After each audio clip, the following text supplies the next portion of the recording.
Well, see, I'm originally from New England, Mm-hmm. and I started playing drums when I was 8 years old in the 70s. Yeah. And I had a little blue sparkle snare drum. My dad was very supportive. My parents were very supportive, and I just played with a passion. And I'm kind of a product of the really good music education programs in Texas, because we ended up moving to Texas. Okay. And Texas has great music education programs because of football. And when you have great football, the money trickles down into the music program. So I was in symphonic band and orchestras and jazz band and pep bands, and I always was playing, and probably did my first professional gig when I was 17. And my dad said, "Hey, this is great. I can see you doing this, but why don't you go to college? Get a college degree, study music, give yourself the tools to succeed." So I went and I studied for too long. I went to school for 7 years, and I ended up getting a master's degree from the University of North Texas, and I studied jazz and classical music. And so I played, and I cut my teeth musically in Texas, and just played all sorts of different music. I played in cumbia bands and Greek wedding bands and fusion bands, and I played in symphonies, and even in an alt country band in Dallas. And I had my quarter life crisis at about 25. I was like, okay, I got to get out of Dallas, Texas, or I'm going to be here forever playing in a top 40 band for all the drunks and playing on McDonald's jingles, which was fine because a lot of people, how you define success, they'd be like, wow, you're playing the drums every day. That's pretty cool. Yeah. But I had stars in my eyes. I wanted to play on hit records, and I wanted to ride tour buses and tour. So I said, I got to move to New York, Los Angeles, or Nashville. So I bought a folder's guide to Los Angeles and was studying the freeway systems and how I was going to make my mark out there. And I got a call. Somebody said, "Hey, there's this gal, Trisha Yearwood, in Nashville, who's looking for a drummer." And I said, "Well, can you get me a slot?"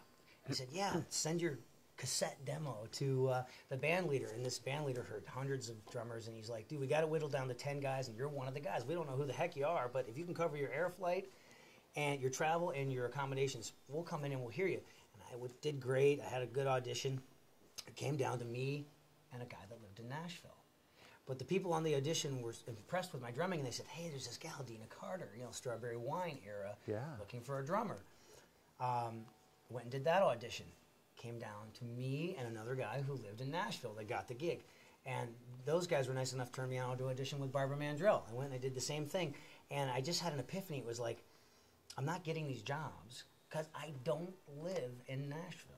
So I said, okay, I gave my band 2 weeks' notice. I packed up my truck, my little black cat, my one set of drums, and I went into the night. I moved to Nashville. And I knew no one. I knew one person. He didn't return my phone calls, which is always kind of heartbreaking. So I said to myself, when I get to a position of any kind of notoriety, I'm going to make sure that I'm completely transparent, completely accessible, and I'm going to help people follow their dreams. So now drummers move to town, and people are like, "Talk to Rich. He'll show you how the whole thing works." Yes. And it's really not a big mystery how it all works. It's the music business, like any business, is a people business. And what I tell my students is, success in drumming comes from the 3 Ps: your people skills, your personality, and your playing.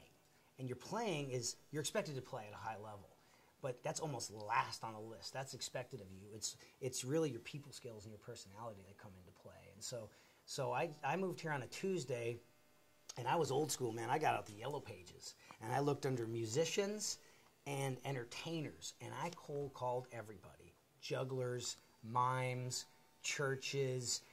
"Hey, my name's Rich Redmond. I just moved to town. I have a master's degree. I've played all sorts of music. I have reliable transportation. I have a tuxedo. I can read music." I mean, I was hungry.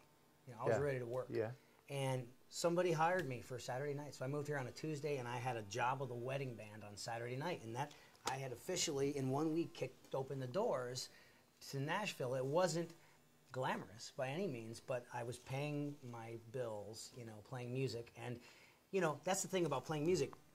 The money was spent quickly from that job. And then Monday came around, and it was like, whoa, what am I going to do to pay my bills?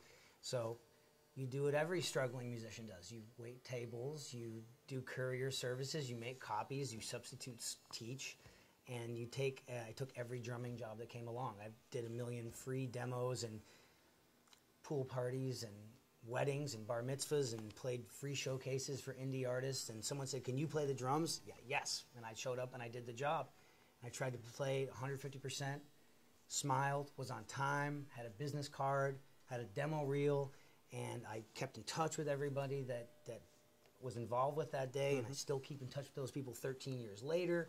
And they say it's a 5-year town, but I've had people, I know people that have moved here and within 6 months had a life-changing opportunity come their way, but you have to be prepared for it. I was prepared for it. It just, 13 years later, it's like it was just been very incremental. It's been baby steps, and I just tried to be real professional about it the whole time.